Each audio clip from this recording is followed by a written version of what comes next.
folks have signed in, so I'm going to go ahead and start us off. So good evening, everybody. I just want to thank you all for coming tonight. So my name is John Calise. I'm the Executive Director of the Facilities Division for Berkeley Unified. I'm joined by two folks from my direct team, Steve Collins, our Maintenance Manager, and Raymond Young, our Operations Manager. The purpose of tonight's meeting is really to talk about a lot of the mitigation strategies that we have put in place. With that, we've also invited a team here tonight from Global Plasma Solutions, but also some of their consultants and scientists to talk about or answer any questions and talk about the science that goes with the Needlepoint bipolar ionization. So bear with me one moment, and I'm going to share my screen and I'll take us through a very short presentation and we'll go from there.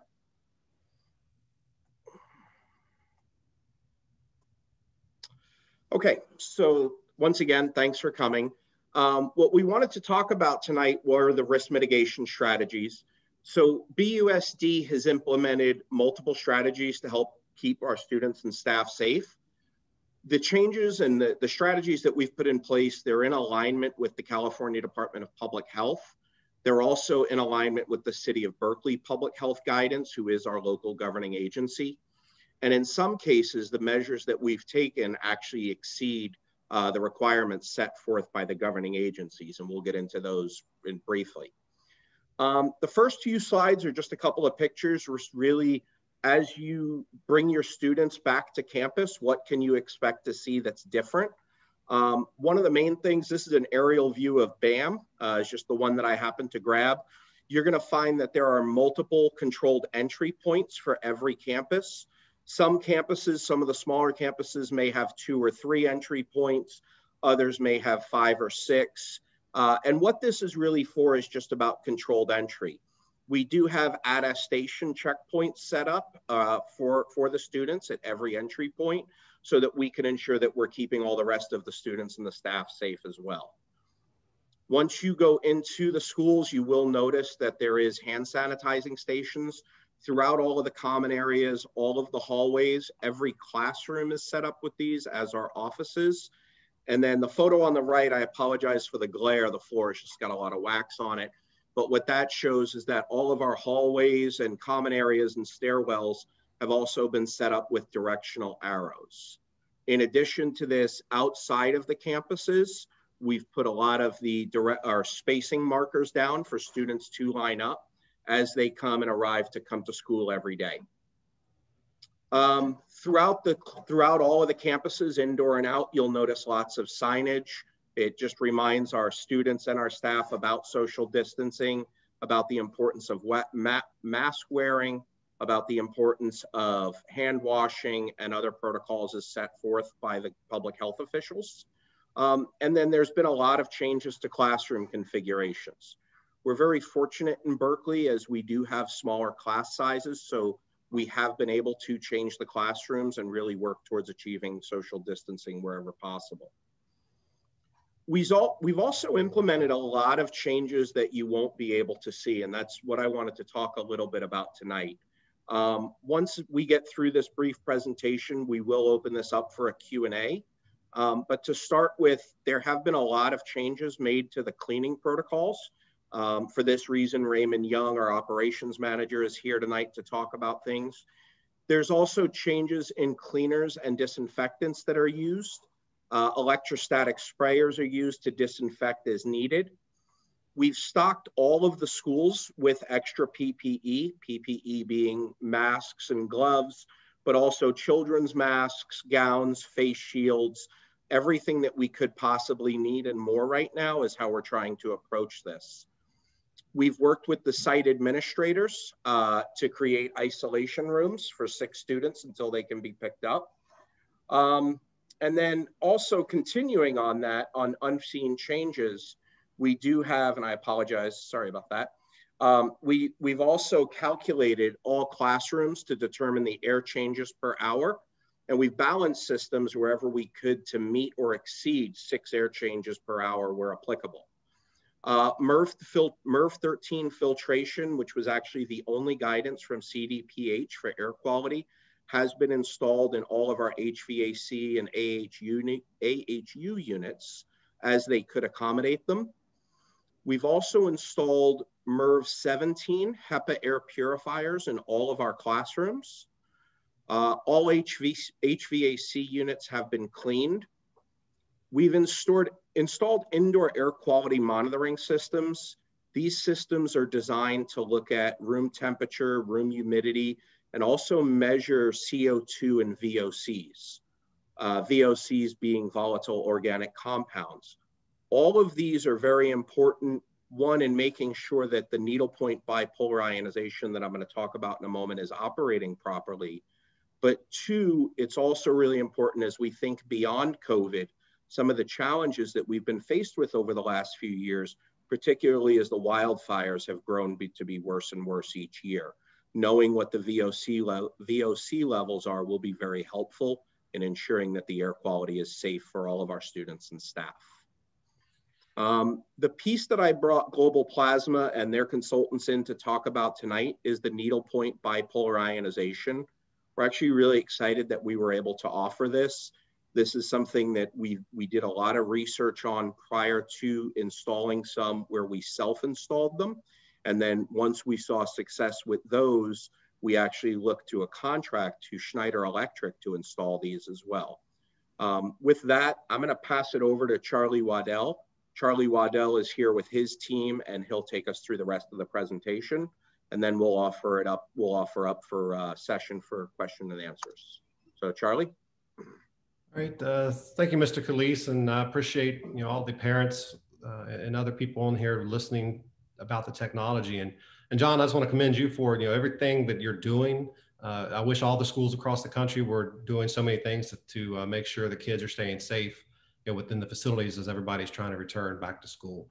So briefly, I'm going to talk about this technology called needlepoint bipolar ionization, and we use an acronym called NPBI to help describe the technology. But first off, I just want to let you know who you have from our team. The district asked for us to have somebody technical on this end. So I'm Charlie Waddell. I'm actually the founder and the chief technology officer at Global Plasma Solutions, and I'm an electrical engineer by degree, and currently have approximately 32 patents granted around ionization technology and how to apply it, and probably another 20 to 25 pending at this point. I'm also a member of ASHRAE. I sit on ASHRAE Standard 62 or SSPC 62.1, which is the committee that dictates how much outside air you should bring into a space based on if it's a classroom or a gym or an auditorium.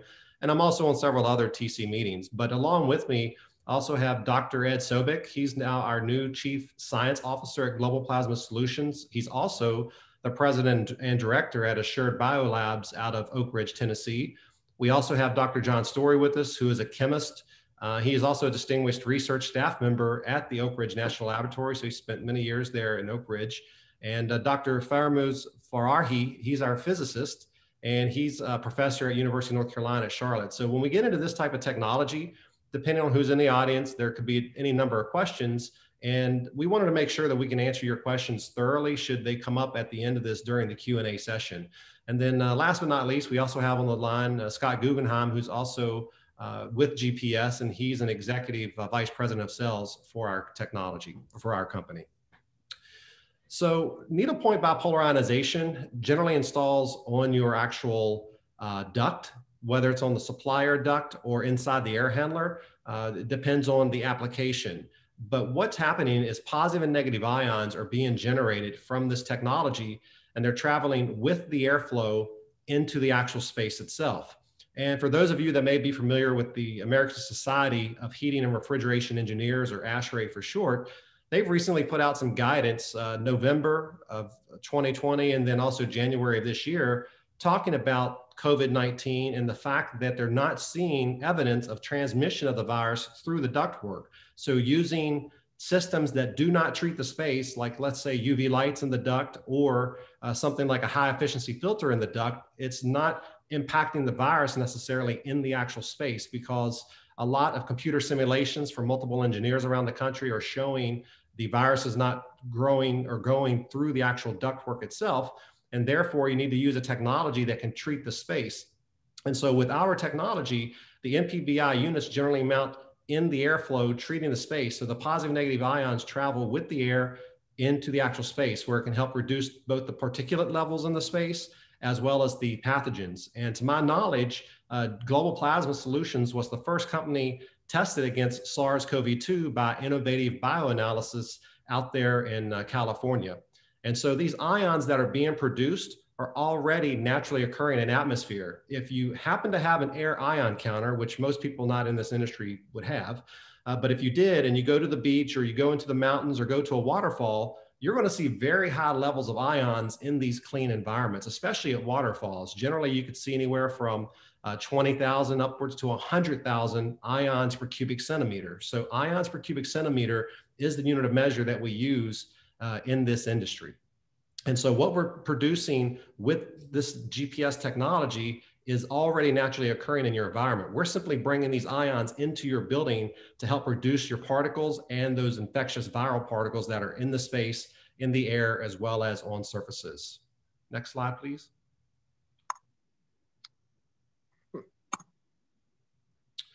So there's a lot of research, there's a lot of data out there about bipolar ionization, and specifically needlepoint bipolar ionization. And here's just an example of where Purdue University had a presentation, and Dr. Chen, who's the head of mechanical engineering there at Purdue University, which is a very well-known college of engineering, they were talking about wearing masks can help reduce the actual transmission of COVID by approximately 50%. And that's wearing masks properly with your nose covered and your mouth covered. And then by layering in additional technology like needlepoint bipolar ionization, you can increase the effectiveness of the control of the actual virus in the space as well by an additional 20 to 30% based on their own testing. And also Dr. Chen has done testing for elevator companies, specifically one comes to mind, and shows that by using this technology inside the cab in the elevators, that it's also reducing the transmission ability of the virus between occupants in the elevator by approximately the same 30%. So we're starting to see a lot of research coming out on this technology outside of Global Plasma's own research. Next slide. Here's another example of a premier entity, AHRI, which is a testing standard essentially for multiple types of HVAC components. It's the Air Conditioning, Heating and Refrigeration Institute, and they were talking about 5 steps for opening schools in a safer method. And you can see they're highlighted. Section number 6 is that they're recommending ionization technology in addition to ventilation, filtration, UV light treatment, and humidity control. So all of those go into this layered approach to helping to safely reopen your school. Next slide. Ionization is actually not new to ASHRAE. I keep hearing ionization as this emerging technology. Well, if that's true, it's been emerging, at least from ASHRAE's point of view, since 1966. As you can see here, this was an article talking about the distribution of ions to control static electricity in the space. But further into the article, it talks about how to put ionization in the ductwork to get ions to all the spaces to help control static electricity, and how to design the HVAC systems to ensure that you do get ions to all the spaces.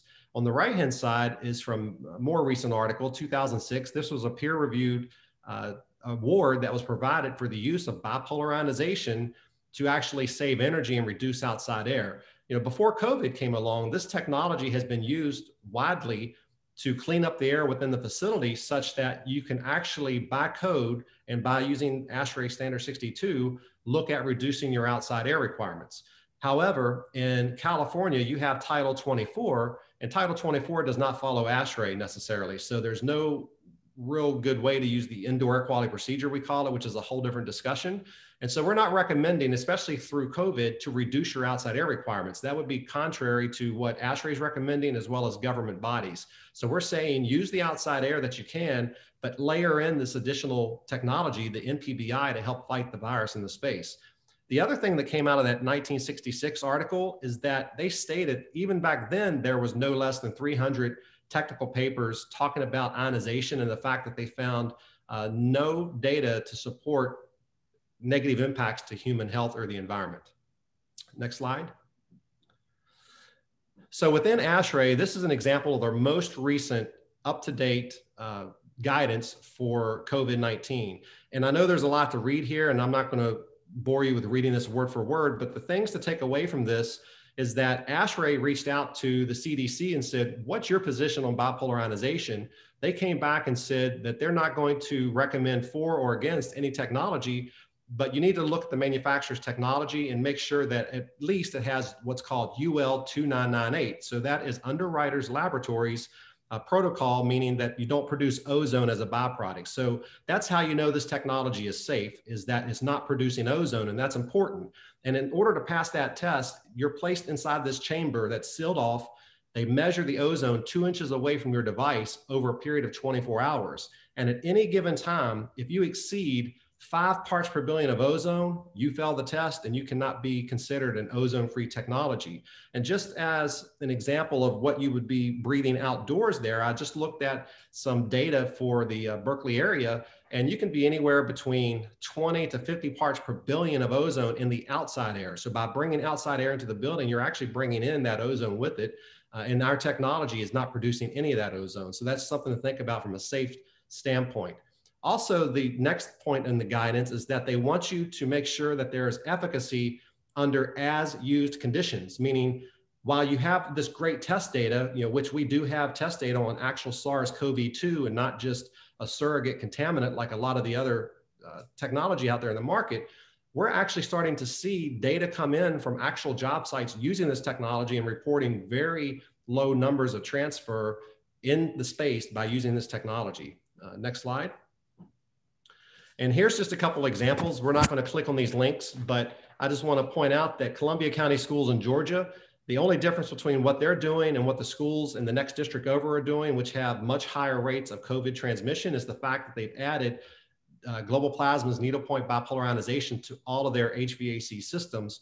And now they have less than 0.06% transfer. And this article was actually written by the local politician there. I don't remember if he was a representative or a senator at this point, but I do know it was linked into that. Also, Clayton Bradley schools, they had 1 case of COVID prior to the system being installed. And as of last time we checked, they've not had any new cases of COVID.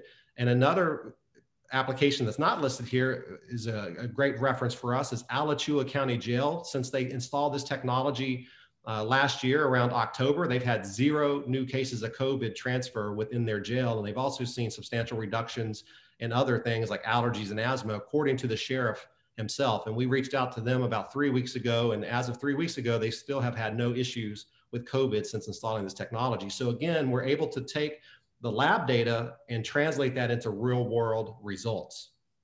Next slide, please.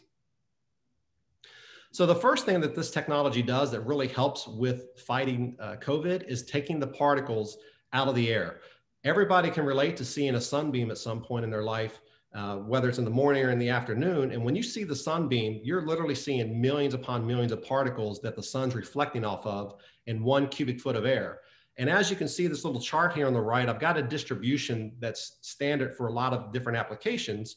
But you'll notice that at 0.3 microns, which is a very, very small particle, you see the majority of the actual particles. And so the problem with standard filtration is that the filters are passive devices. So you can put a HEPA filter inside of your HVAC system, but these particles are just so small, there's no surface area for the airflow in the HVAC system to push against that particle and get it back to your filter to be captured. So when you install needlepoint bipolar ionization in your system, those positive and negative ions that are being generated from this technology travel with the airflow into the space, and they hit those particles in that sunbeam. So some become charged positive, some become charged negative. They stick together because opposites attract. And as they start gaining that surface area, they can now be pushed against and effectively get pushed back to your filter to be captured. So over a period of 2 to 3 days, it doesn't happen instantaneously in 5 or 10 minutes, but over a period of a few days, you're going to clump these particles together, get them back to the filter, and you will no longer see the sunbeam. So if you put this in your home, if you've got, you could have pet dander, pollen, mold spores, any number of things in the air, you're going to get that garbage out of the air and have crystal clear air as that sun shines through your windows. Also, you're going to notice a lot less dust in your home. Just me from my personal experience, we went from dusting about, once a week to now we dust maybe every 5 to 6 weeks. You just don't see dust settling on surfaces anymore. And a lot of high-end clients like clean rooms, they actually use our technology to help reduce the ultrafine particles that are below 0.3 microns there in size. Next slide. A big benefit when we're trying to use this technology to fight COVID-19 is, one, it makes the particles larger. So when you look at this ISO classification, it shows us that the smaller the particle, the deeper it goes into your lungs. So by making the particles larger, it can help make your body more efficient. And the key with this technology and with this virus is keeping it from getting deep into your body and deep into your lungs. And you want to keep the exposure rates of the virus at a low number if possible. And in the end, Dr. Ed Sobek, he can talk about from a microbiology standpoint, the infectious dose of the particles and how keeping the infectious dose lower can help you from getting sick or as sick, as well as how it's linked to your pre-existing conditions. That's going to matter as well. But particularly with this technology, it creates negative and positive ions, as I mentioned earlier. This particular virus, when you look at this virus, which is an RNA virus, it has a net positive charge on its surface. Now, because of electrostatic forces and attraction, the negative ions are electrostatically drawn to the surfaces of these viral particles. So it's almost like a heat-seeking missile going after this viral particle, whether it's in the air or on surfaces in the space. So with this technology, wherever the air is being supplied, and you can actually feel the air moving out of the diffusers, those are the areas where the ions are actually being carried. So this particular virus is approximately 0.1 to 0.125 microns in diameter if it's not surrounded by a mucus of some sort. So it can actually go really deep into your lungs. So number one, we want to remove the particles that are in the air that can act as a transport highway for the virus. So that keeps it from spreading as great a distance. But number two, those same positive negative ions that make those particles stick together are also bombarding the virus itself and rendering it ineffective. And so therefore, once you inactivate the virus, with virus, you don't technically kill it because most people claim it's not living. So you inactivate virus. So once the virus is inactivated with this type of technology, it's not going to be able to infect you. So that's why we're seeing such good results, we believe, in these other applications. Next slide. Here's another example of third-party research that shows how effective ionization is at removing particulate in indoor spaces, especially when the space is of a large size, and they call it 25 cubic meters. And so that's approximately a 10 foot by 10 foot by 9 foot size space. So if the space is that size or greater, you actually get better particle control by using this type of technology than high efficiency filters. And it really has to do with the ability of the technology to go out into the space and bring those particles back to the filter to be captured. Next slide. Now, looking at what ASHRAE's guidance has been on this technology, some people have said, well, ASHRAE doesn't recommend ionization. However, if you start peeling the layers of this onion back and you go back and you look at July's guidance last year for reopening schools, in particular, they point out that if you cannot move to MERV 13 filters, an acceptable alternate would be to consider ionization in your system. So they actually talk about using ionization to increase the effectiveness. And as you can see here, third-party data shows that a MERV 8 filter plus ionization will give you the equivalence of a MERV 13 filter. Since your school system has already done a great job and increased the efficiency to MERV 13, that's more like the second line there. The National Research Council of Canada on an actual hospital installation found that a MERV 12 filter plus this technology was giving them the equivalence of a MERV 16 effectiveness in the actual space. So because you've already got MERV 13, you're going to have just that much better effectiveness for particle control in your actual space. Next slide. Another thing that they pointed out in that July guidance last year in reopening schools is that ionization could be used as an alternate to UV light. UV light does a great job at keeping the cooling coils nice and clean. It will help to knock down some of the pathogen load that is moving through the air if you get enough residence time. That's exposure to the light itself and enough dose of UV intensity into the pathogen itself. But because the airflow is moving so fast, it really doesn't have enough time to kill on the fly effectively. And that's actually been documented well by ASHRAE. And so with this technology, it travels with the airflow. So there's a very long residence time of being able to treat the air as it's moving through the ductwork out into your actual space. Next slide, please.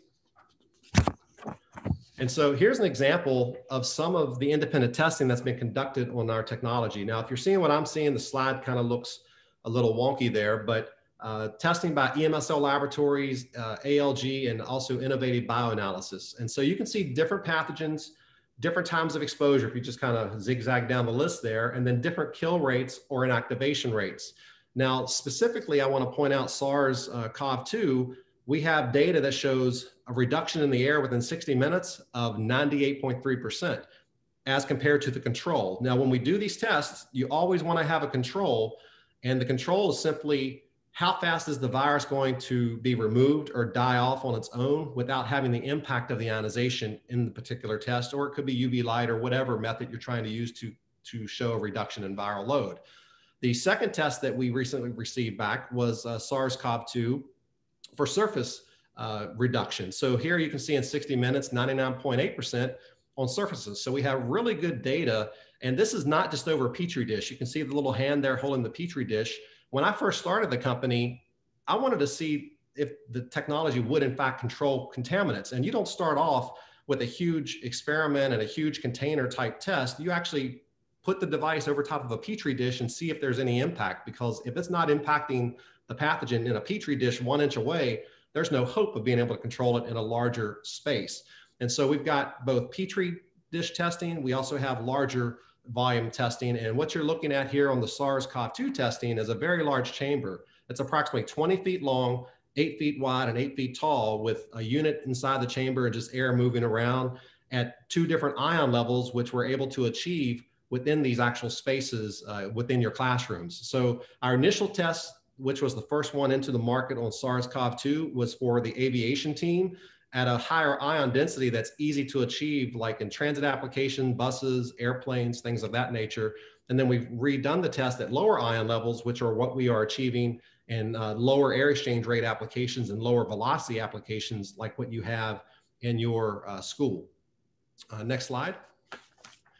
And just to kind of round this out before we go over to the Q&A session, here's just an example of some of our clients that have used this technology. Google, which I know everybody's familiar with them, their San Jose location as well as their Chicago location uses this technology. The insurance provider, Blue Cross Blue Shield, has it all over their headquarters in Chattanooga.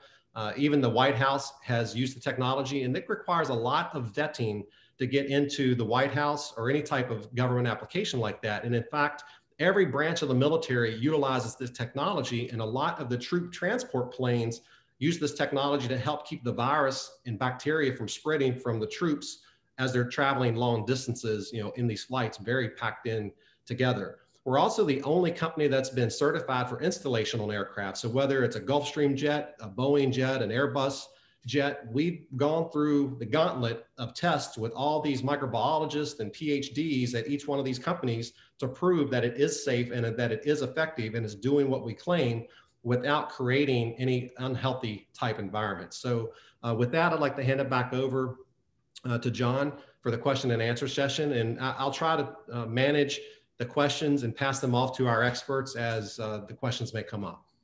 Great. Thank you, Charlie. I appreciate that. So looking at the list right now, I see we have one attendee who has their hand raised, and we've got some who have put them in the chat as well as the Q&A. Ms. Pacheco, if you could let Kamala Asher speak so she can ask her question, that would be great.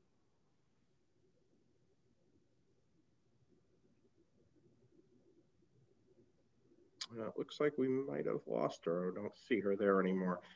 Oh, there she is. Hi, Ms. Asher. Hi, that was an error. I'm sorry. I didn't mean to raise my hand. Sorry. No, that's okay. No problem. So thank you. I'm going to start off with what's in the Q&A, and then I'll move over to the chat. If anybody else has any questions, it's easiest if you just answer, if you can raise your hands, and then I'll definitely call on you as I see them appear on my screen, okay? The first question that's in the Q&A is, why does the California, and I'll direct this, Charlie, to you and your team, but why does the California Department of Health recommend against using ionizers? What do you think about recent study that says ionizers can create other dangerous volatile compounds? Well, a lot of times when you hear the term ionization, it's a broad term, and they're really referring to the older technology. I didn't get into the real details tonight, but you've got tube-based technology called dielectric barrier discharge. And you also have needlepoint ionization, which is what we've developed that does not produce the ozone as a byproduct. And it was always known that the old technology did produce ozone as a byproduct, just because you had to break down the dielectric in order to complete the electrical circuit to get that voltage to ground. And so California actually has some ionization manufacturers listed on their website as potential hazardous ozone generators. But if you look at the actual technology itself and forget about the term ionization, it's actually dielectric barrier discharge is what you're looking at. It's not needlepoint bipolar ionization technology that's generating the ozone. So that's why you see that with California. And we will soon actually have CARB certification across all of our products, which is going to be a requirement in California in the very near future. But we already technically, well, untechnically, I guess I should say, have it because we already have passed UL 2998, which is more stringent than the actual CARB test. So we will soon have that across the board. And then also the paper, I guess they're probably referring to from Illinois Tech. That paper was talking about using, actually they called us out, our GPS FC48. And I really like peer-reviewed studies. I like for people doing research on the technology, just like what the aviation companies have done. But the experiments have to be compliant to how we actually use the technology. And in that particular test, if you read through it, which, you know, as from an engineer's perspective, it's a hard paper to read. And when you start sketching out what is actually taking place, what they have done in that particular test is that they've taken the air from the actual lab space around this chamber that looks like a freezer box in the middle of their lab. They've taken that air and they're trying to send it into the actual freezer, into the controlled environment, but there's no exhaust, there's no return, and they actually say it's a single pass system. So they have a carbon filter trying to remove the gases from the actual lab that could be generated. Then they go through a fan, then they go through the ionizer, and then they send that into this chamber. So if you think about that from a high level, they're pressurizing this chamber. And just like if you're filling up a bucket of water that has a lid on it with an opening, and you've got your water hose hooked up to it, eventually when that bucket fills up, no more water can go in. So the same thing happens with air. You pressurize it, the fan's still running, but the air cannot move into that room. So in that particular study, they don't tell you where they took the ion counts. They did not take the ion counts throughout the study. They were shooting for like 1 air change per hour. They had a recirc fan in the room as well. And so if you look at our data sheets, the product that they used has a range of up to about 12 tons or about 4,800 CFM worth of capacity. But where they mounted the product, it was in a velocity, you know, how fast the air was moving over the product, of probably around 25 to 50 feet per minute, which is not real world applications. In our applications, we're running at 300 to 3,000 feet per minute across the actual device itself. So just the experimental design itself is not compliant to how we actually use our products in the field. And when it comes to particle control, you got to have a filter, you've got to have a recirc system, because as we're making the particles start to agglomerate, you've got to have a filter to take them out of the air, or else they just keep getting larger and larger to the point where gravity will eventually take over and they'll just drop out. And that experiment did actually show that agglomeration was starting to happen in the really small particle range, even in the short duration of the test, which was, I think, 3 hours or less. But if they would have let that test run, and assuming they could have got the air actually moving and it wasn't just a pressurized vessel, they would have seen a lot better results. And some of the things that came out of that test was like the acetone went up for the post-test when the ionization system was turned on. Well, in talking to Dr. John Story, who I don't know if he made it on the call yet or not, the chemist there with Oak Ridge Labs, he said the first thing you do as a researcher is take acetone, you know, out of the actual analysis, because acetone is used in so many labs for so many different processes. That's always going to be skewed one way or the other. It could show good or bad, you know, for the particular technology. So all in all, you know, I wasn't overly concerned about what I saw, because the byproducts that they were claiming were formed, they self-admitted that they only tested it one time. They didn't do triplicate, which you need to do for any good science type of research.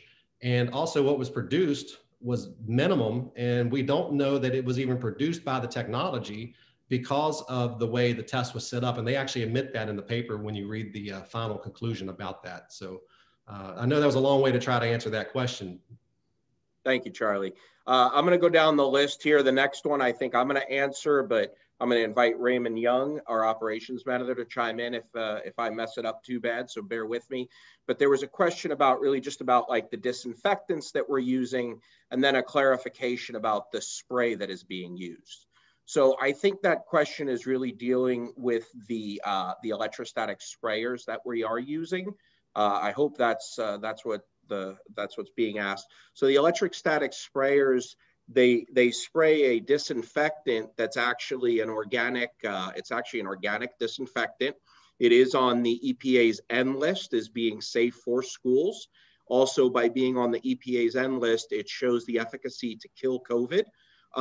And that allows us to actually disinfect a space or disinfect even an entire classroom in under 8 minutes. And then that room can be used again in as little as 5 to 10 minutes. Raymond, is there anything that you want to add to that? And you're muted, Raymond. There you go. Just the dwell time, which is like a 4-minute dwell time. Right, so 5 to 10 minutes and they're able to get back in that room and use it, and it has worked. It actually, my understanding, and please correct me if I'm wrong, there's no wiping required. It's all put through these sprayers. It's a super fine mist that really attaches itself to everything in the classroom. Is that accurate? Yeah, and it wraps under the desks and tables also. Great, thank you. All right, so I hope I answered your question on that. If you have any more, please put it back in the chat. We've heard teachers say that the air purifiers are very noisy and that students may have a hard time hearing them and staying focused on the classwork. What can be done about that? So that's in regards to the HEPA 17 air purifiers. This was one of the earlier measures that Berkeley USD took. Steve Collins really did a great job in leading that charge. And it was while we were still doing a lot of research in regards to this needlepoint bipolar ionization. We recommend that they're left on high. They're designed to be run 24/7. They can be left on high to help constantly clean that air, as well as help with the air changes per hour that's coming out of the HVAC. But we have instructed all of our staff that during class time, they can be turned down to medium or even low, and they still will have an impact on that. And they're they're silent on low. You don't hear them at all, and almost the same on medium. Steve, is there anything that you would like to add to that? Yeah, so we actually created some signage and put them on the units. And yeah, so the recommendation is you run it on high as often as you can, including lunchtime and overnight. Over the weekends, they can run 24/7. But if it is too loud, and I've been in multiple spaces in the last couple of days where people are working in a room and they had them on high. But they are a little loud on high, so if you're trying to teach, run it on medium. Great. Is the air purifier safe? Is it okay to leave in the class? Leave on? It is, and it is okay to leave it on. One of the questions was dealing with the air changes. Is that for every classroom? It's an interesting question, and the unfortunate answer is no. We do have some classrooms that do not have typical forced air HVAC. They have hydronic heating. The one school that comes to mind is John Muir, and with them we're really looking towards our HEPA 17 air purifiers as well as natural air, because we don't have forced air systems there to actually put the needlepoint bipolar ionization through to actually, or even without it, but to get the air changes, to get the airflow through a forced air system. Do all BUSD schools have HVAC systems with this upgraded tech? Right now, if the upgraded tech that we're asking about is the needlepoint bipolar ionization, which I believe it is, all of the elementary schools, and Steve, please correct me if I'm wrong, but with the exception of John Muir, are being done. John Muir, I believe, is the only hydronic system, correct, Steve? Correct, yes. Yeah, so all of the elementary schools and the ECEs, they're in the process of finishing them right now. They will be 100% complete prior to Monday, the 29th.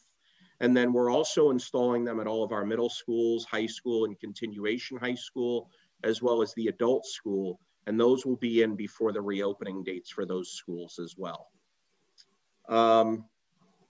To what extent will windows be open in the classrooms? The City of Berkeley Public Health has advised that fresh air should be put in the rooms at all times. So the guidance to all staff is to have your windows open, assuming that the weather and the air quality allows for that, and while working in conjunction with the mechanical systems that we have as well. Hey, John. Yes. Can I say something on that? Please. So I think it's important just to point out, because I think not everybody realizes, but in most cases, the HVAC unit in your room that's running is bringing in fresh air from the outside. So, and then it's filtering it. So you are getting fresh air brought in without opening windows and doors in your classroom. But yeah, that opening windows and doors can be a part of the solution. Yeah, and it's a good point you made, and I appreciate it. And opening the windows and doors, what that's doing is it's helping with the air changes. But to Steve's point, that at that point then becomes unfiltered air. But right now, that is the guidance that we are getting from the health authority, and we are going to encourage staff to follow that guidance. One of the questions was particularly about what policies do we have around windows and doors in classrooms. The policy is the health to follow the health department's guidance on that. Let's make sure we get these technical responses. Question. And then let's see, we were told that there will be portable window fans as well. Should these fans be used in concert? I don't know who told you that. I'm sorry about that. But one of the questions is that we were told that there will be portable window fans as well. Should these fans be used in concert with the purifiers and the Needlepoint bipolar ionization technology, or should we not be using the fans? So we have not been installing these portable window fans, but what I would say to the point that we just made is they would actually hinder the technology to some degree in the sense of you'd be bringing in at a much more rapid rate, more unfiltered air than you are actually filtering. And hey, John, one more thing on that, opening windows and everything, which can be great, is it's not conditioned either. So if it's cold out or too hot out and you're bringing in that air, that affects the climate in the room as well. Yeah, thank you. One of the questions was regarding going back to the disinfectants. What are the teachers being given to clean with? The guidance has actually changed on that. The guidance changed a few weeks back from the CDC, from the California Department of Health, Alameda County, and then City of Berkeley, that said less disinfecting and more cleaning. And that cleaning is supposed to be with really just a soapy water detergent. Raymond, what was the product that we have now? What was it? I'm sorry. Do you recall the name? Yes, it's made by Beko, and it's an all-purpose cleaner. And what was it? It was Green Earth Natural All-Purpose Cleaner. Green Earth Natural, great. Okay, thank you.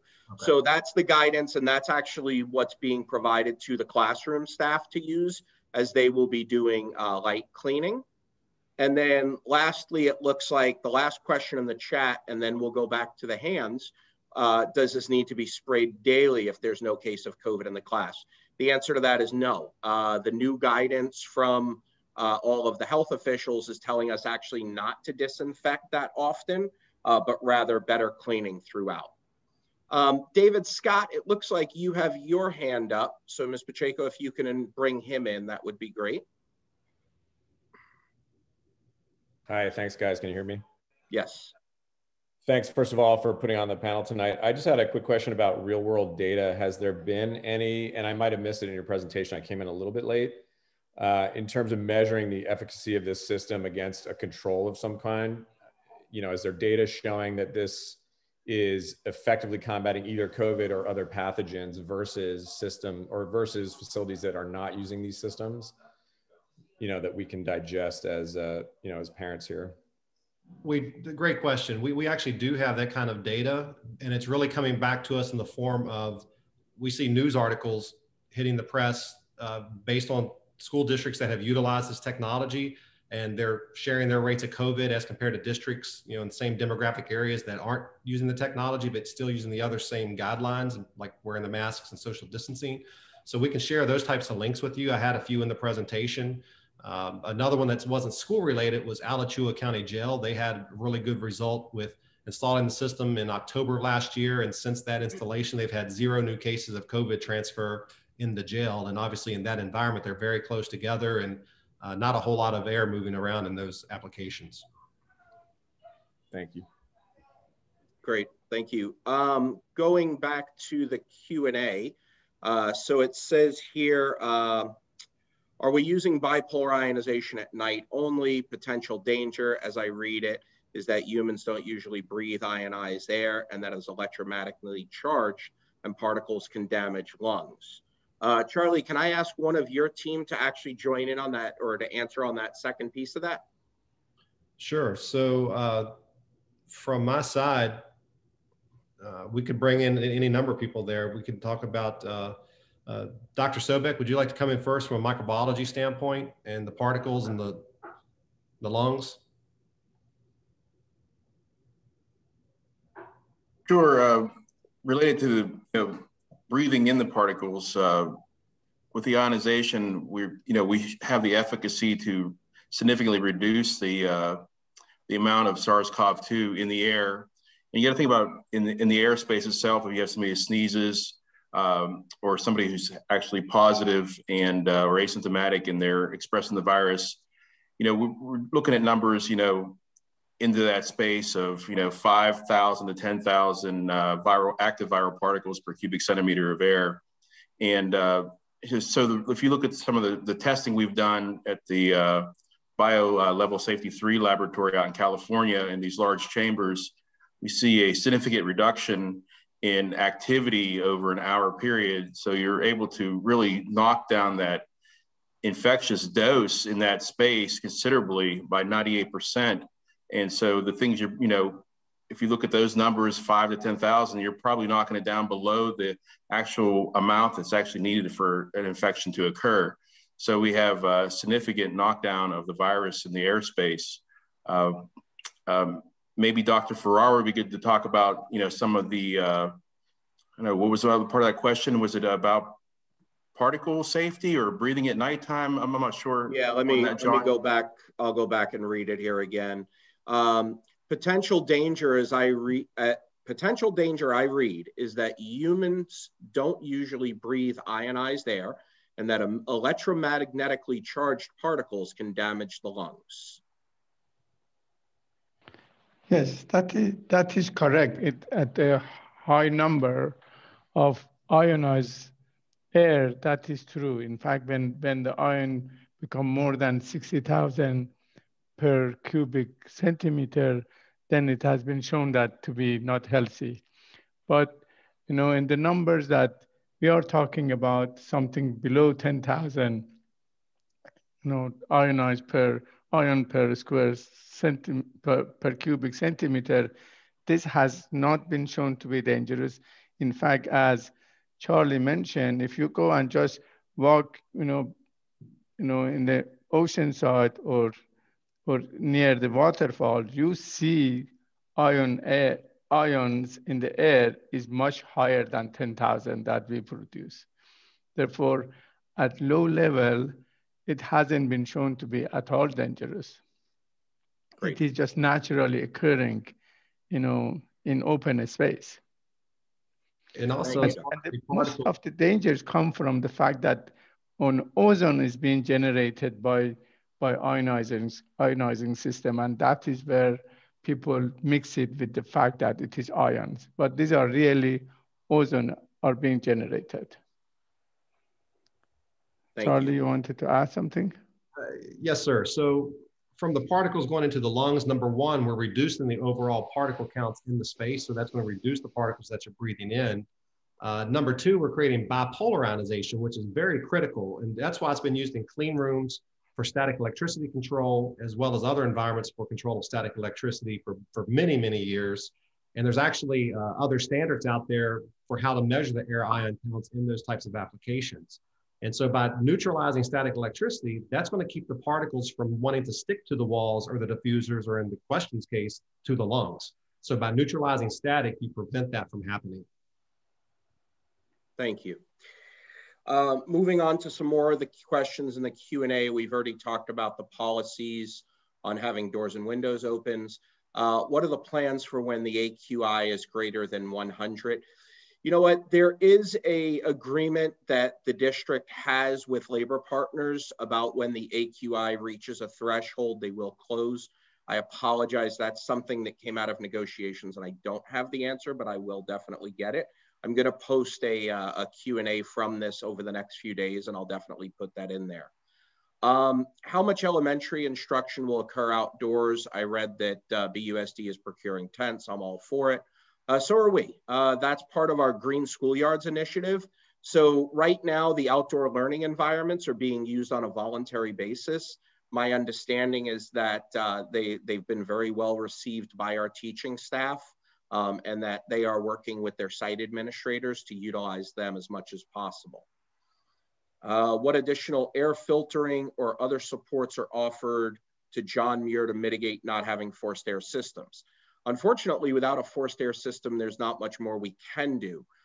We have encouraged them, obviously, have windows and doors open to the maximum extent, but then also installed all of the HEPA 17 air purifiers in every room to help with that. So where is the money coming from to fund this? Right now, what the board has approved is that this is being funded out of the Measure G bond. With that, though, there is a state program, AB 841, which deals specifically with improving the HVAC systems, energy efficiency, all as it relates to COVID. So while AB 841 has been released, not all of the guidance to apply has been released yet. We know that we will qualify at least for some of our schools, and it's our intent to work with Schneider Electric, our contractor on this, to actually capture as much funding as possible. And part of our contract is actually the assistance with applying for AB 841. Let's see, if teachers are being told to only clean with soap and water, or an environmentally friendly cleaner because disinfecting is not recommended, then is there still a need for a disinfectant spray? There is, because the room does still have to be disinfected at times, particularly if we have a positive case. It does need to be disinfected. So that's when that would happen. I think I've captured all the questions from there. David Scott, your hand is still up. If you still had a question, we'll bring you in. If not, okay, you let it down. Thank you. I will go to the chat next. So 1 second here. Berkeley. John, while you're reading that, I'd just like to add back to kind of the money and where does the money come from for the technologies. One of the things that's the schools have really enjoyed about this technology in particular, the MPBI, is that it is auto cleaning. So there's no maintenance, there's no additional load to the staff, and there's also no replacement parts. So whatever you spend on the technology on day one, minus the couple of watts of power it takes to run the equipment, that's all you're spending, versus with some of the other technologies and solutions, you've got the annual maintenance and the annual replacement parts that you will always have to budget for going forward. Thank you, Charlie. One of the questions deals more with student drop-off. Unfortunately, I'm not the one to answer that, but what I will say is I know that all of our principals are communicating out to families about the drop-off points for each child. And it looks like you might have 2 different spots based on your note here in the chat. I would encourage you work with the site administrator. Definitely don't want to pass the buck, but it's not something that I can answer. I'm sure they could probably work with you on that. I'm a little confused about the situation for John Muir, what the studies say about schools that lack forced air HVAC systems. Do we have science on the subject to know what is safe? Yeah, so, you know, what we do know is that what we're told by CDPH is that if you have forced air systems, you should have MERV 13 filtration, because you are recycling the air to some degree. So you really want to filter that as well as bring in the fresh air. That's the extent of it. What we also know is that without that forced air filtration, it's very similar to being in an outdoor environment. If we are keeping windows and doors open and we do have airflow, the most important thing is really about our children, our students, and our staff being masked and maintaining social distancing. Will Berkeley High also use outdoor classrooms? I believe so. We are looking at procuring more outdoor classrooms, but who's going to use them again? These are voluntary uses, these outdoor learning environments, so I can't speak to what teachers at what grade level are going to be using them. John Muir PTA is still raising money to buy HEPA 18 air purifiers. That's from a Catherine Gunther. Catherine, I'd ask you to reach out to me directly on that, just because without the forced air, I'm not sure what you guys are going to buy the purifiers for. So I just want to make sure that the PTA doesn't waste any money, but I really appreciate you guys doing that. What will the new protocols for classroom space organization be? Numbers of students per space per how? So with that, what we have been working on all along is 6 feet of social distancing, 4 feet once a good faith effort has been made, and 6 feet can't be achieved. That has been the guidance all along. Now, only yesterday did the City of Berkeley Department of Public Health actually approve 3 feet. And right now, it's brand new. So we're aware of it, we're studying it, we're looking at what the impact is to the in-person services and the in-person models. And obviously we want our kids back in the classrooms. Let's see. So it looks like those are all of the questions. Let me look back in the Q&A. So Jackie Omanya is asking about the exact product we're spraying with. Raymond, can you speak to what the product is that comes out of the electrostatic sprayers, please?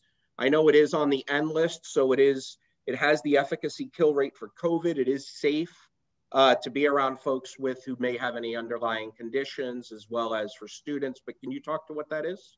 Yes, it's made by Bisc, and it's called a Botanical disinfectant solution. It's almost like clear as water, but it's really safe. I've done a lot of research with a lot of different products and chemicals, and when we found this one, this is the one that was the most safest for the kids and the staff. Great, thank you. All right. I have a comment here from Catherine just confirming, so thank you. I appreciate that, Catherine. It doesn't look like there are any more questions. Let me just make sure there's nothing else coming up in the chat. That's it. With that, I guess I'll thank everybody. We were really expecting some more technical questions tonight. I think Charlie Waddell did a really great job of presenting on this product tonight, and I do want to appreciate that. And actually, I did just see another question, so I apologize. And that is, how much did BUSD spend on this system? So it's a great question, not an easy question to answer.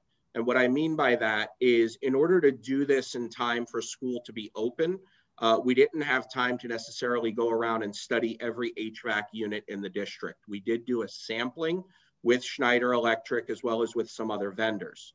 What the board chose to proceed with was a not to exceed contract.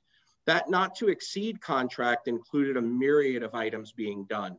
First of which, and it's just at the forefront of my mind because everybody on the panel, was all of the Needlepoint bipolar ionization that was being installed. And that's throughout the entire district. Then following that, we also had all of the HVAC units cleaned. We had the company actually replace all the filters again back to MERV 13. We were actually scheduled to do this again out of the maintenance department, but having the companies out there, the contractors out there doing the work, they were able to procure the materials a little bit lower, and actually it was a cost savings measure to have them do it while they were already working in the units.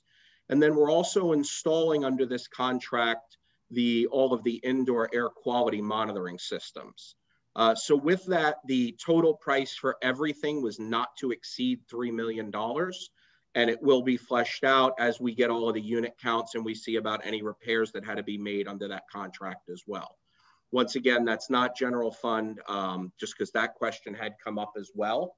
It's not being paid for out of the general fund. It's currently being funded out of the Measure G bond, but we have every intention of applying for AB 841 state funding to recoup costs. One question just came in, and they're starting to stagger in here pretty slow. But Charlie, what is the lifespan of the needlepoint ionization systems? So with our particular technology, as standard, we offer it with a 3-year warranty.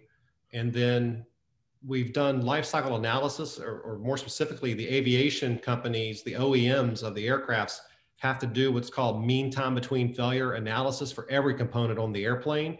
And all of them have come back, and the lowest one was 12 years life expectancy from the technology. So we tell people we expect 10 years or more. And really the only thing that could fail within the technology is if a lightning strike hit it and took out the circuit board. we've seen, a surge like that would wipe it out. But other than that, it's solid state electronics, and it's really nothing there to fail. Thank you, Charlie. I don't see any new questions, but I don't want to keep everyone on any longer than I need to, including all the participants who signed on at home. I really appreciate it. So what I would ask real quick is if anybody else has any further questions, if you can just raise your hand. That way we can sort of get through the Q&A, and maybe everyone gets to wrap up a few minutes early, if you don't mind. So I'll just give it a moment to see if any hands come up.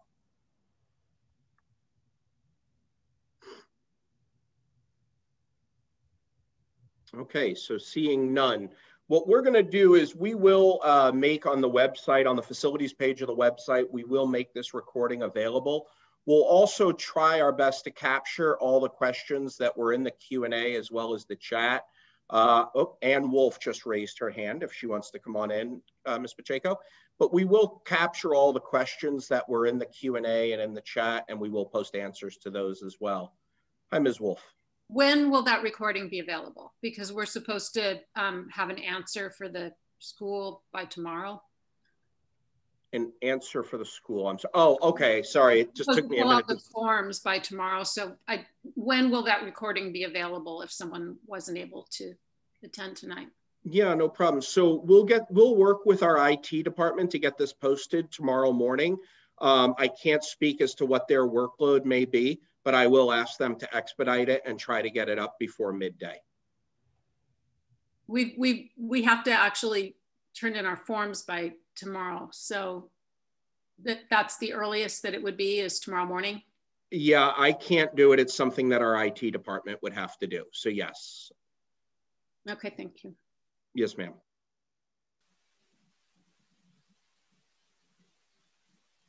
All right, well, seeing no other questions, I'm gonna go ahead and just thank everybody for their time tonight. I know we assembled a large panel, and I really appreciate everybody coming together. I appreciate my team, Charlie, your whole team, I really appreciate it. And obviously all the attendees, your interest is great. We appreciate the questions, and just know that we're really doing everything we can to bring our students and staff back safe. That's what we all want. So thank you very much, and I hope everybody has a great evening. Thank you. All right, thanks everybody.